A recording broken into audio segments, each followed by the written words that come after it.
अच्छा students now, अब देखो ये भी ना, मैंने इस ईयर में क्वेश्चंस देखे हैं, काफ़ी रिपीट हुए हैं। यानी कि ये है कि काफ़ी क्वेश्चंस रिपीट हुए हैं। तो ये है कि आप लोग को मैं खैर समझा देता हूँ सारे क्वेश्चंस दोबारा से, लेकिन इसके अंदर काफ़ी क्वेश्चंस रिपीट हुए हैं। जैसे कि आप लोग देखें एमसीक्यू नंबर 2009, इसी तरीके से ना देखो, इनिशियली जो पहले पास पेपर्स आते थे ना, तो शुरू के 5 से 6 साल के पास पेपर्स बन गए, वही रिपीट होते रहे हैं। तो ये है कि इसी तरीके से 2021, 22, 23, 24 के जो होंगे वो भी मोस्ट प्रोबेबली 2025, 26 पे रिपीट हो रहे होते हैं। तो लास्ट के 5 से 6 ईयर के ज़्यादा रिपीट होते हैं। तो y square equal to -12x equal to 0, so your y square will become 12x। तो देखो यहाँ से इसको you will compare it with y square is equal to 4x। तो a की वैल्यू कितनी आ जाएगी? 3 आ जाएगी ना, क्योंकि 4a 12 के इक्वल हो जाएगा। अच्छा, डायरेक्ट्रिक्स की इक्वेशन क्या होती है इस केस की? x इक्वल टू -a, यानी कि x इक्वल टू -3। और इसको अगर आप फर्दर सॉल्व करोगे बेटा, x+3 equal to, so this will be your जवाब। अच्छा, हार्मोनिक मीन बोल रहा है बिटवीन 10 एंड 40। भाई हार्मोनिक मीन कैलकुलेट करने का जो फॉर्मूला होता है वो बराबर होता है 2ab अपॉन a+b के। अच्छा, a की जगह देखो, ये जो है ये a है आपका, और ये जो है वो आपका b है। तो a की जगह आप 10 लिखेंगे, b की जगह आप 40। मेरे ख्याल से इसका आंसर 16 आएगा। ऐसे ही पहले कल भी हमने किया था ये सवाल। अब यहाँ पे लिखा हुआ है नंबर ऑफ टर्म्स। तो देखो इसमें कॉमन नंबर मल्टीप्लाई हो रहा है, वो 2 है। तो 3 को 2 से मल्टीप्लाई करोगे तो आपके पास 12 आता है। बेटा ईयर 2009, अभी वह आंसर बता दो दिया, 16 आए ना। 3 को 2 से करो 6, 6 को 2 से करो 12, 12 को 2 से करो बताओ 24, 24 को 2 से करो 48, को 2 से करो 96, को 2 से करो जल्दी, 198 को 2 से करो 192 को 2 से करो 384 को 2 से करो 768 को 2 से करो, आ गया ना 1536। तो ये कौन सी ड्रम है? 1 2 3 4 5 6 7 8 9 10, तभी 10 पे टिक कर सकते। सही है।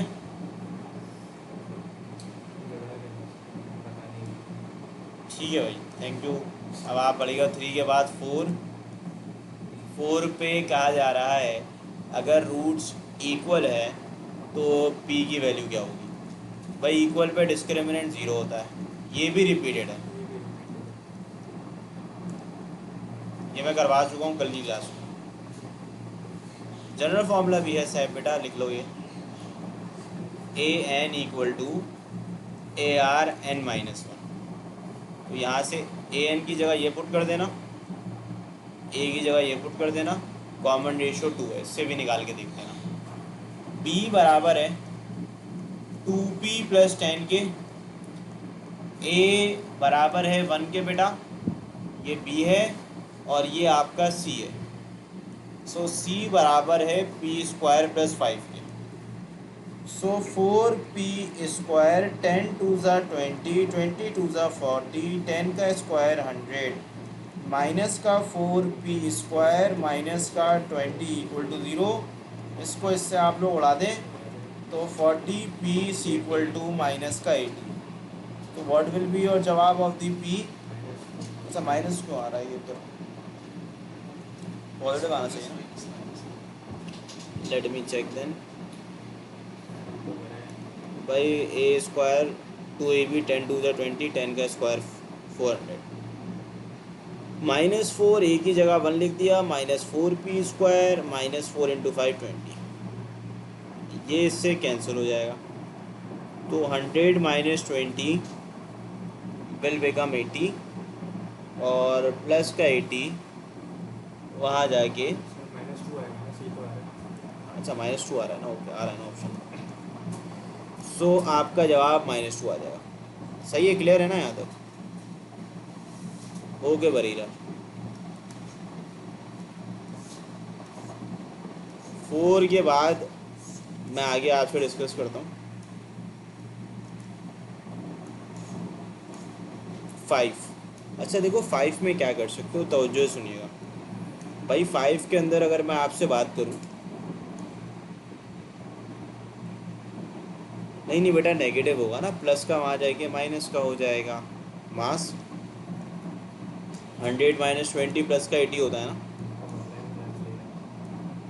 अब अल्फ़ा प्लस बीटा का फॉर्मूला होता है माइनस बी अपॉन ए, और अल्फ़ा बीटा बराबर होता है सी अपॉन ए के।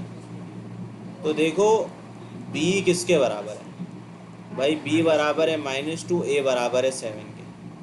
सो अल्फ़ा प्लस बीटा बराबर हो जाएगा 2/7 के, और अल्फ़ा बीटा 5/7 के इक्वल हो जाएगा। आपसे बोला जा रहा है कि फाइंड करके बताएं 1/अल्फ़ा प्लस बीटा प्लस 1/अल्फ़ा बीटा। अच्छा अब 1/अल्फ़ा बीटा निकालना चाहता हूँ ना, तो अल्फ़ा प्लस बीटा 2/7 होता है और ये 5/7 होता है। तो खैर इसको कर लो सॉल्व।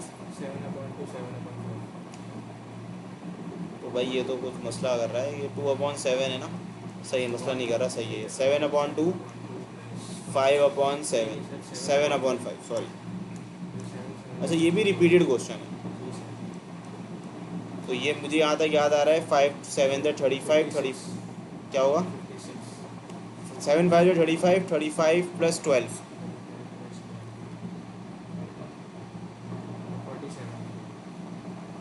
47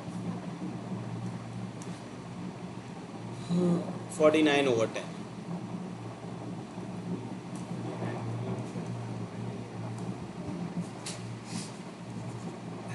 सही है भाई, हो गया।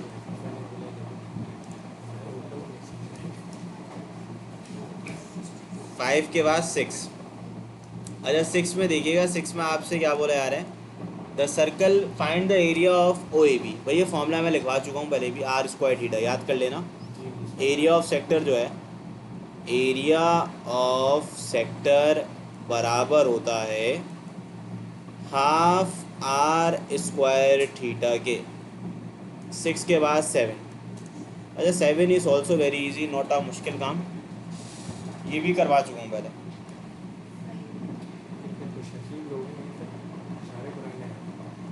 तकरीबन सारे पुराने, बस हो गया ये भी। भाई जी ऑफ एक्स लिख दोगे यहाँ पे, जी ऑफ एक्स की वैल्यू कितनी है 5 3 15/x -20 -2, so this will become 15x -22। सही है। अच्छा 7 के बाद 8।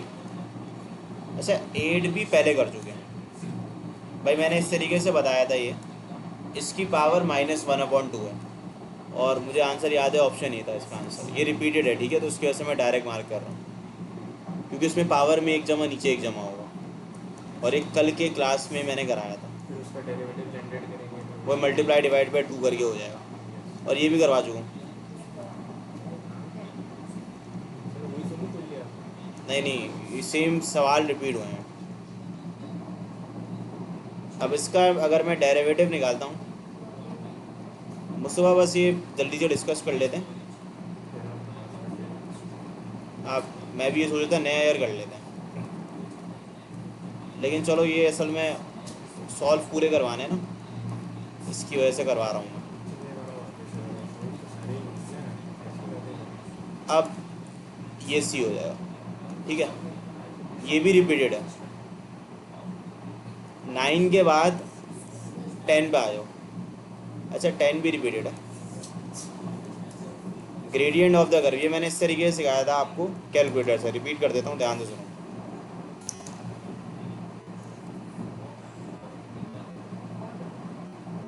शिफ्ट दबा के d/dx, फिर लिख दो अल्फ़ा दबा के x -3 bracket close, then again alpha दबा के x square plus 2 bracket close, x की जगह लिख दोगे 1, तो -1 कितना आ रहा है आंसर? -1। जवाब मुझे याद था, -1। सही है। -1 यार,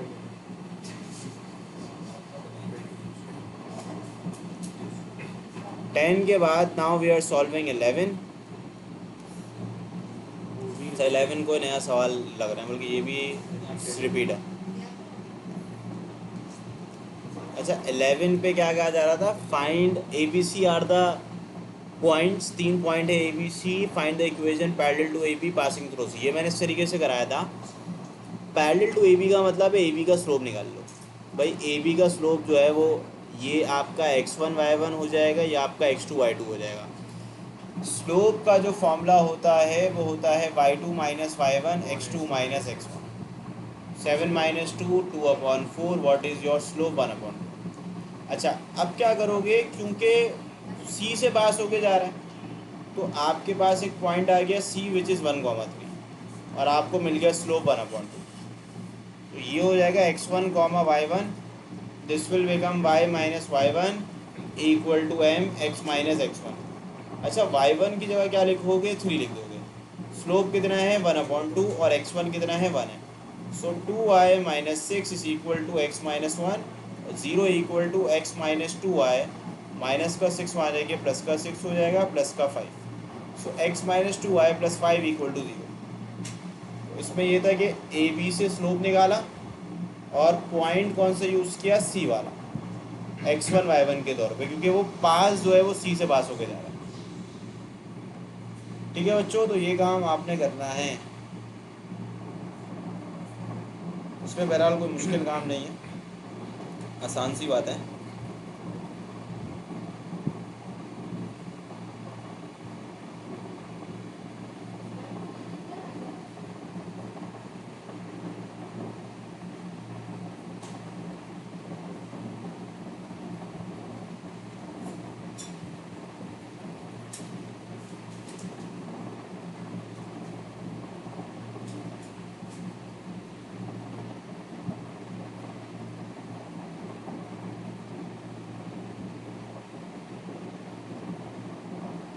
अच्छा भाई, अब मैं इसके आगे से बताता हूँ आपको। कहाँ तक पहुँच गए हम लोग? 11 तक ना। अब बेटा 12 को देखिएगा। 12 में आपसे क्या कहा जा रहा है?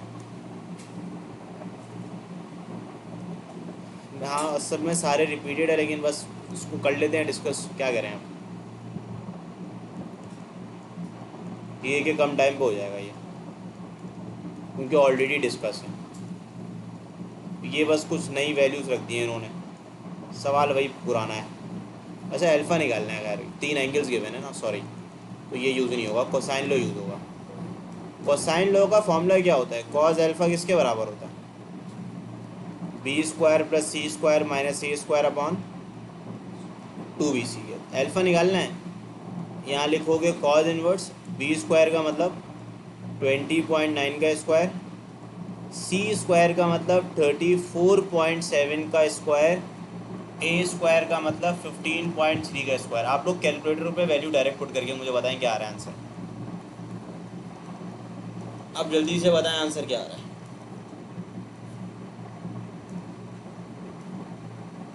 हाँ, ये आंसर बताओ मुझसे, आंसर क्या आ रहा है?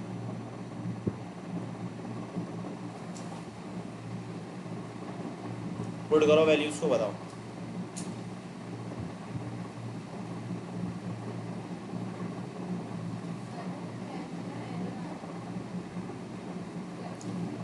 देखता हूँ एक मिनट रुको। 0.24 कैलकुलेटर रेडियन में नहीं, डिग्री मोड में रखो, क्योंकि ऑप्शन डिग्री पे। क्या है? सेंटेक्स या मैथ? ब्रैकेट क्लोज नहीं किया हुआ। 10 पे बात करो।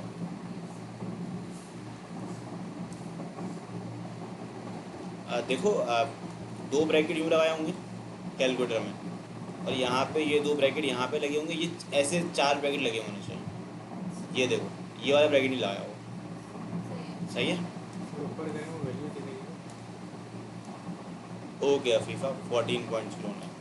सर मैं बता रहा था आपने मैं यहाँ ने बोला नहीं कैलकुलेटर रेडियन में डिग्री में गलत बात है ये अच्छा 13 को देखिएगा।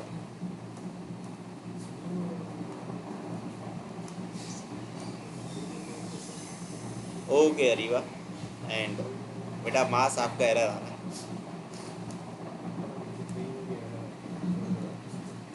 सेंट्रिसिटी बराबर बेटा सेंटेक्स एरर आ रहा होगा तो ब्रैकेट वगैरह ना आपने कम लगाए होंगे। अगर जब भी सेंटेक्स एरर आया करे ना तो देखा करो ब्रैकेट ओपन है ना तो क्लोज भी किया करो। तो एक्स्ट्रा लगा अगर कोई बच्चा ये लिख दे ना इस तरीके से कैलकुलेटर में तो उसका आंसर आएगा सेंटेक्स एरर। तो अगर ब्रैकेट ओपन है तो क्लोज भी करें, सही है। ठीक है मास देखो ब्रैकेट कम ज़्यादा लगाती होंगे तुमने। 12 में बेटा कोसाइन लॉ है ना, cosine law Riva first year पढ़ी थी आपने। जम बैठ गया एसेंट्रिसिटी ऑफ एलिप्स बोला जा रहा है 1 माइनस बी स्क्वायर अपॉन ए स्क्वायर। तो मैं यहाँ लिख रहा हूँ 1 माइनस बी स्क्वायर अपॉन ए स्क्वायर।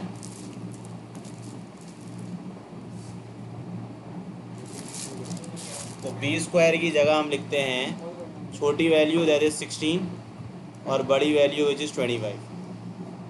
तो भाई ये क्या हो जाएगा 25 minus 16 9/25 which is equal to 3/5। ये पहले ही बता चुका हूँ।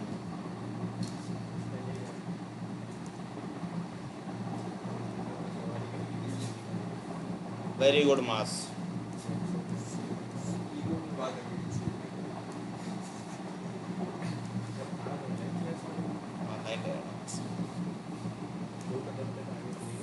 Find the centre of the circle. देखो सेंटर निकालने के लिए क्या करोगे, सर्कल की इक्वेशन है गिवन। उसको कंपेयर करा देंगे उसकी कैंडल की अच्छा ज़रूरी ये है, मैंने पहले भी ये बात बताई थी कि एक्स और वाई के कोफिशिएंट 1 होने चाहिए। कॉमन निकाल देंगे तो ये भी रिपीटेड है। वही इसको कंपेयर करेंगे एक्स स्क्वायर अच्छा ये तो ज़ीरो हो जाएगा ना, इसको वहाँ फेंक देना, इसको मैं रिमूव कर देता हूँ, ये ज़ीरो हो जाएगा, सही है। तो ये जाहिर सी बात है एक्स स्क्वायर कंपेयर करोगे x square plus y square. असल में जी और एक्स चाहिए ना आपको बस। तो अगर आप सी ना भी लिखे तो मसला नहीं है। माइनस जी माइनस अब जी बराबर हो जाएगा -1 के, एफ बराबर हो जाएगा 2 के। सेंटर के कोऑर्डिनेट्स होते हैं -g, -f, यानी कि 1, -2। सो डी इज़ द आंसर।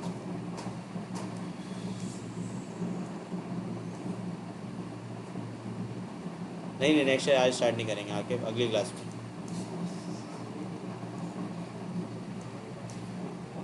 अच्छा इसका आंसर भी ऑलरेडी मेंशन है, मैं मार्क कर रहा हूँ, ये ए था। अब 16 देख लो भाई, 16 का आंसर भी रिपीटेड है, 3 था, सही है। 17 पे आ जाओ। एक सवाल तो निकल ही गया अच्छा 17 का जवाब ऑलरेडी रिपीटेड है। 17 का आंसर याद है मुझे 4πr² होगा। हाँ जी बेटा, जिनको ये सवाल आते हैं ना, फॉर एग्जांपल जिसको ये याद लगता है कि भाई रिपीटेड है मुझे सारे आते हैं, तो वो बिल्कुल लीव कर सकता है, सही है, उसमें मुझे कोई प्रॉब्लम नहीं है, सही है। जिन बच्चों को लगता है कि भाई एक दफ़ा रिवाइज हो जाए तो बेटर है।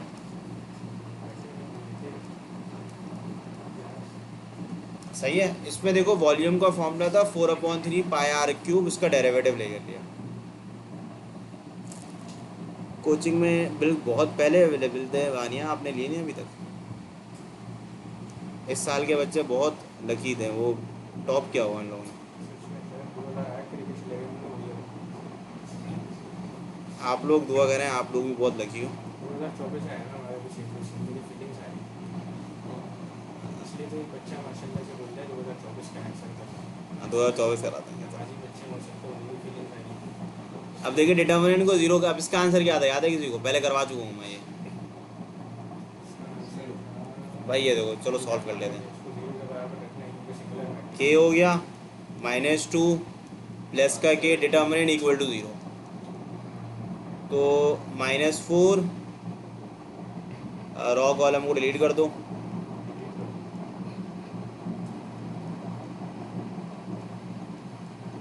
-3 -5 16 हो जाएगा। चेक कर लेना बेटा मेरी कैलकुलेशन। नहीं एरर हो सकता है भाई। के 2 के बराबर हो जाएगा। मेरा मतलब क्या बोला, दोनों में भी 2 का बराबर याद है ना। 19 पे आ जाओ ज़रा, ये भी रिपीटेड है। इसका आंसर क्या था? कंप्यूटर में मसला आ गया था लग रहा है। 4e³ सेकेंड डेरिवेटिव निकालोगे 2 का स्क्वायर हो जाएगा, फिर x की जगह 1 लिख देंगे। यही आंसर था ना भाई, 4e³। चलो मेरे को तो सॉल्व करना था, तो आपसे पहले करके दे ये भी मैं सॉल्व करवा, ये भी करवा दूँगा। इसका आंसर था A union B equal to B। नहीं, पहले पहले दिया था ये भी। ये पहला MCQ था, बिल्कुल ऐसे ही है। उसमें मैंने काफ़ी देर तक एक्सप्लेनेशन दी थी इसकी। आपने एक एग्जांपल पे दी थी, सुपरपोजिशन करी थी हमने।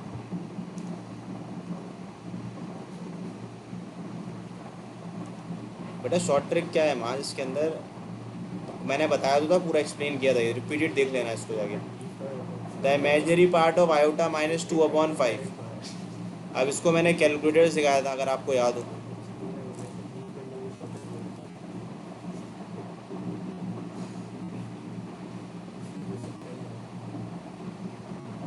आयोटा आयोटा के साथ था, कॉम्प्लेक्स मोड में कन्वर्ट ही नहीं किया माशा। -2/5 आयोटा इक्वल टू, तो इमेजिनरी पार्ट 2/5 आएगा। वैसे ये अब मुझे याद था, ये भी रिपीटेड है। आयोटा के साथ जो नंबर लिखा हुआ होता है उसको इमेजिनरी पार्ट बोलते हैं। 21, 22, 21 के बाद 22। If a coin is toss twice find the probability of getting at least 1 head. ये भी मुझे आंसर 3/4। 3 आउटकम्स हैं ऐसे, कल की क्लास में बताया था ये मैंने। अब देखो देखो भाई, यहाँ पे 2 कॉइन को टॉस करेंगे तो सैम्पल स्पेस बनेगा head head, head tail, tail head, tail tell.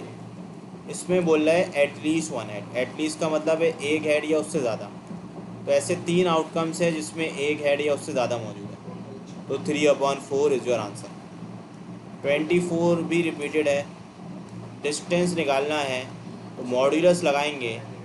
अच्छा, डिस्टेंस का फॉर्मूला निकालने का आसान तरीका ये होता है कि बेटा मास मैं पूरा सिखा तो रहा हूँ।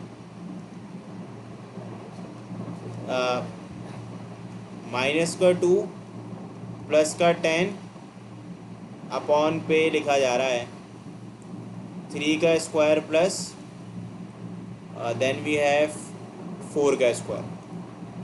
10 इंटू 3 3 9, 19, 19 -8 11, और ये 5 हो जाएगा।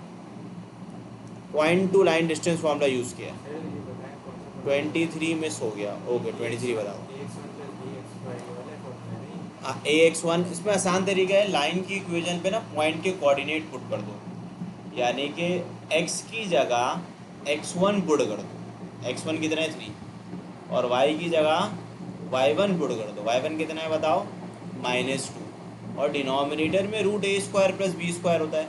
a क्या होता है, x का कोफिशिएंट दैट इज 3, b क्या होता है, y का कोफिशिएंट विच इज़ 4। तो भाई ये सारे आसान MCQs। अब ये भी रिपीटेड था। इसमें आप कैलकुलेटर में कैसे पुट करेंगे, देखिए कैलकुलेटर लिखेंगे, देन कैलकुलेटर में FX9991EX शिफ्ट दबा के ऐसे पहले मोड को हटा के सिंपल मोड में कन्वर्ट कर लें। कहाँ चले गए,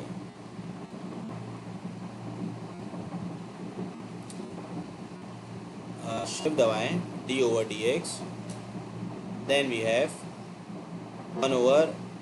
और आप लोग की इंटर की तैयारी कैसी है?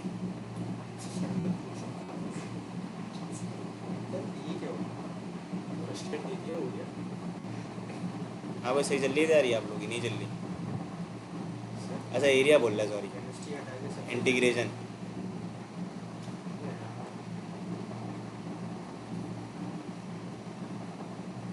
हाँ इंटीग्रल लगा लिया मूसा मैंने। तैयारी अच्छी है लेकिन डेट शीट नहीं आ रही। हाँ आ जाइए इंशाल्लाह, 8-10 मई तक आ हो जाएगा आपके पेपर।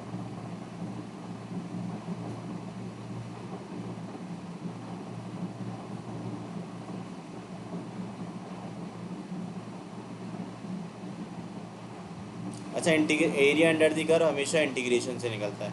लोअर लिमिट 1 है, अपर लिमिट 5 है, सही है, इक्वल टू प्रेस कर दें। So answer is 2।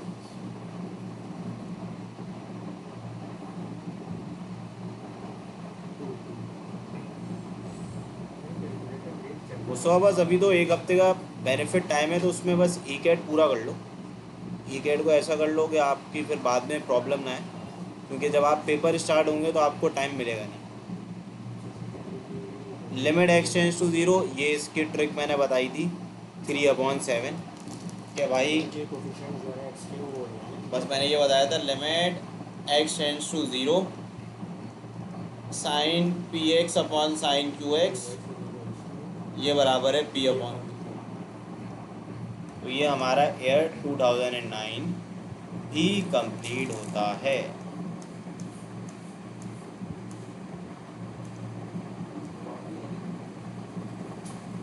इंटर पढ़ूँ या ई कैड, ये आपको समझ नहीं आ रहा।